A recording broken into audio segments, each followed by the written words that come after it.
الكبير هيفضل كبير يا جماعه، ونادي الزمالك دايما كبير بجماهيره وهيفضل كبير ان شاء الله. النهارده الزمالك بيفوز على النادي المصري بنتيجه 2-1 بعد مباراه مشتعله جدا، مشتعله من جميع النواحي. النهارده كم انذارات نادي الزمالك خدها، كم اصابات حصلت. النهارده حصل ضربتين جزاء للفرقتين، ضربه لينا وضربه ليهم. طبعا النهارده الزمالك بيفوز على المصري بنتيجه 2-1 بهدفي عدي الدباغ وحسام عبد المجيد. تمام. طيب النهارده يا جماعه نادي الزمالك بيثبت لك ويقول لك انا عندي ايقاف قيد، ما عنديش مشكله. انا الارض اتسحبت مني، مفيش اي مشكله. انا مشيت المدرب وجبت مدرب تاني، عادي، بتحصل في احسن الانديه. عندي غيابات، مفيش مشكله. عندي اصابات، برضه مفيش مشكله. النهارده الزمالك بيفوز طبعا بعد مباراه حاسمه جدا. ليه؟ لان المجموعه بتاعه الزمالك في كاس الكونفدراليه مشتعله الى ابعد الحدود.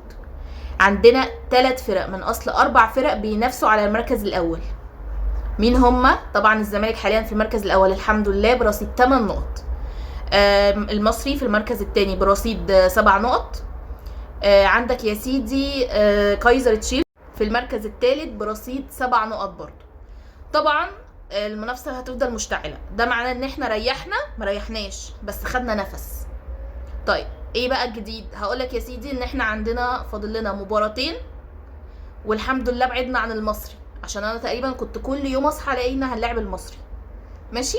فالحمد لله كده فاضل لنا مباراه امام كايزر تشيفز، ودي هتكون على ارض مصر، على ارضنا في وسط جمهورنا، فالحمد لله. تاني مباراه هتكون قدام زيسكو، بس هتكون على ارض زيسكو. كده زيسكو خرج بره السكور تماما، يعني احنا لو ركزنا هنفوز ونحسم الموضوع. تمام. طيب خلينا نتكلم بقى عن المباراه بتاعت النهارده عشان فيها حاجات كتير قوي ممكن نتكلم عنها. اولا يا جماعه النهارده المدير الفني معتمد جمال، انا بجد عمل تغييرات حلوه قوي النهارده، بس انا كان عندي مشكله انه ليه ما عملش الموضوع ده من بدايه المباراه وريحنا نفسنا. ليه دايما نحط نفسنا تحت ضرس المنافس؟ ليه؟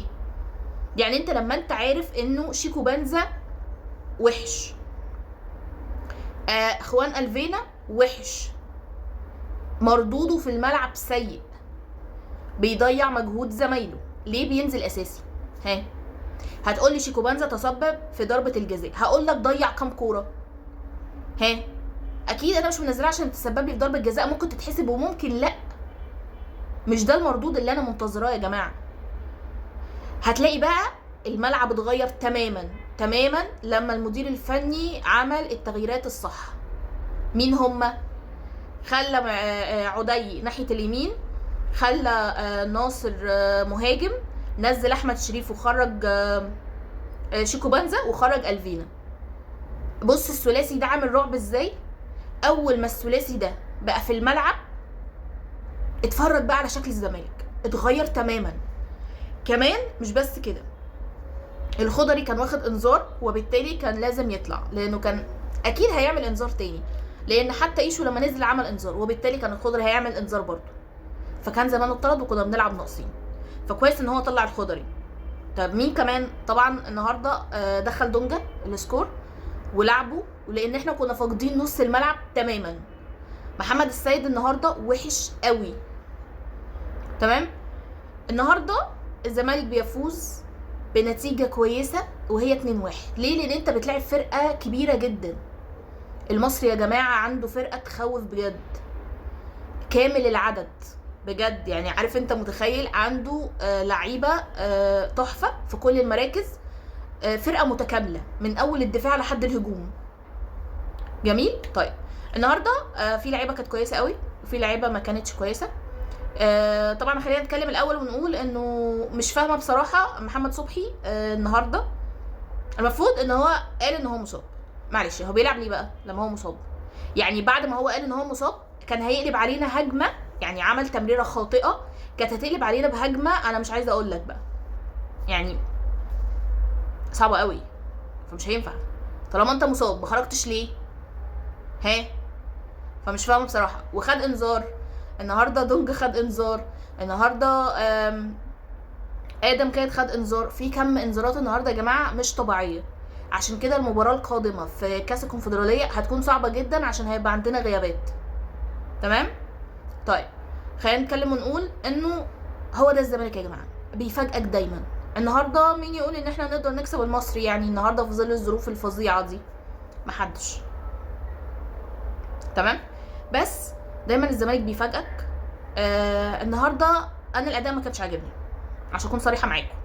من اول ثانيه في المباراه الاداء كان زفت.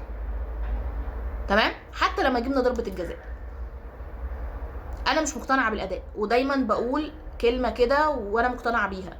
يا جماعه الاداء لو مش حلو مش هينصفك كتير، خصوصا ان احنا الزمالك اصلا لما بيكون بيلعب حلو ساعات بيخسر، بتعقرب معانا الكرة بقى تيجي في العارضة، فاهم، تحصل عكوسات يعني. فاتمنى ان احنا لازم نلعب كويس. فالنهارده لازم نثبت التشكيل اللي احنا نهينا بيه النهارده يا جماعه. يعني الثلاثي ده انا مش عايزاه يتغير. عدي الدباغ يمين، ناصر منسي قدام، احمد شريف شمال. ليه؟ وهقول لك ليه. طبعا عدي لا خلاف عليه، هو جايب النهارده جون حلو قوي، بس مش عشان الجون بجد، لا تحركاته حلوه، الفينش زباله، انا معاك، انا معاك جدا، بس احسن من خوان. تمام. فعاليته احسن. جميل.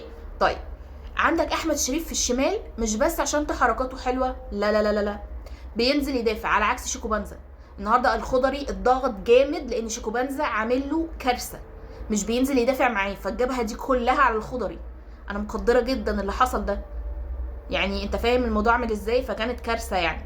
طب ايه كمان عايزه اقول لك؟ انه المثلث ده كان حلو قوي. ادم كايد النهارده كان كويس بس برده معقربه معاه، يعني النهارده كان هيجيب جون حلو قوي برده، بس العارضه مش فاهمه، العارضه مالها ومال ادم كايد. حسيت كده ان هو شبهنا، تصدق ليه بقى؟ لان الزمالك معروف ان هو دايما كوره بتيجي في العارضه، مش فاهمه ليه بصراحه. طيب محمد السيد ما كانش كويس، كنت اتمنى مشاركه عبد الله السعيد ولو حاجه بسيطه، بس خلاص.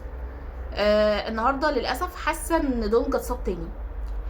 انا يا جماعه بعيد واكرر، احنا عندنا ازمه كبيره مع مدرب احمال نادي الزمالك. كل الاصابات اللي بتحصل لنادي الزمالك ولاعيبه نادي الزمالك كلها اصابات عضليه، وبالتالي في علامه استفهام كبيره على مدرب الاحمال.